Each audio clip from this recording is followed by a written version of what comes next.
அனைவருக்கும் வணக்கம். TNPSC group 1க்கான exam நடந்து முடிஞ்சிருச்சு, preliminary exam. So group 1 prelims pattern அப்படின்னு சொல்லி பார்க்குறப்ப நமக்கு 175 கொஷின் ஜிஎஸ் ஜென்ரல் ஸ்டடீஸ்ல இருந்தும் 25 question marks, mental ability and ரீசனிங்லேருந்து கேட்பாங்க. ஸோ அதன் பிரகாரம் வந்து பார்த்தீங்கன்னா இந்த டைம் நமக்கு ஃபஸ்ட்டு ஒவ்வொரு சப்ஜெக்ட்லையும் எவ்வளோ கொஸ்டின்ங்கிற மாதிரி வெயிட்டேஜ் கொடுத்துருந்தாங்க. அதன் பிரகாரம் தான் கேட்டிருக்காங்க. ஸோ என்னென்ன டைப் ஆஃப் கொஸ்டின்ஸ் வந்து கேட்டிருந்தாங்க அப்படின்னு சொல்லி பார்த்தீங்கன்னா கிட்டத்தட்ட நமக்கு வந்து பார்த்தீங்கன்னா 5 டைப் ஆஃப் கொஸ்டின்ஸ் வந்து இன்னைக்கு வந்து கேட்டிருந்தாங்க. அதில் எவ்வளோ கொஸ்டின்ஸ் இடம் பிடிச்சிருக்கு அப்படின்னு சொல்லி பார்த்துடலாம்.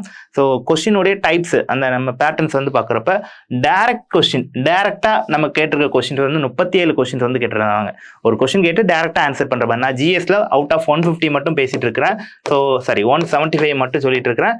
ஸோ டைரக்டாக ஒரு கொஸ்டின் கேட்டு அதுக்கு ஆன்சர் பண்ணுற மாதிரி வந்து பார்த்தீங்கன்னா 37 கொஸ்டின்ஸ் வந்து கேட்டிருந்தாங்க. அடுத்து மேட்ச் த ஃபாலோயிங், நமக்கு 4 மேட்ச் கொடுத்து அதில் கீழே வந்து பொறுத்துக்க மாதிரி கேட்பாங்கல்ல. ஸோ பொறுத்துக்க மாதிரி கேட்டதில் வந்து பார்த்தீங்கன்னா 27 கொஸ்டின்ஸ் வந்து கேட்டிருந்தாங்க.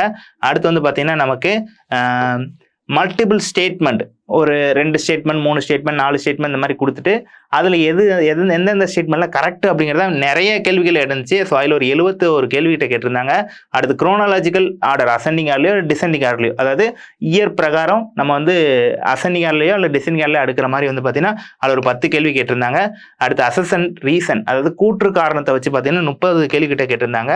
ஸோ மேஜராக வந்து பார்த்தீங்கன்னா மல்டிபிள் ஸ்டேட்மெண்ட் கொடுத்து இருக்கிற மாதிரி கேள்விகள் வந்து இடம் பிடிச்சிச்சு. ஸோ ஒட்டு மொத்தமாக இதில் வந்து பார்த்தீங்கன்னா 175 கொஸ்டின்ஸ் வந்து நமக்கு இந்த மாதிரி பேட்டர்ல தான் கேட்டிருக்காங்க. இனி வரக்கூடிய எக்ஸாமுக்கு நீங்க இதே பேட்டர்ல கொஞ்சம் ப்ராக்டிஸ் பண்றது நல்லா இருக்கும். டைரக்ட் கொஸ்டின் ஆகும், match the following, multiple statement வச்சு படிக்கிறது, குரோனாலஜிக்கல் ஆர்டர், இயர்லாம் கண்டிப்பாக படிக்கணும்.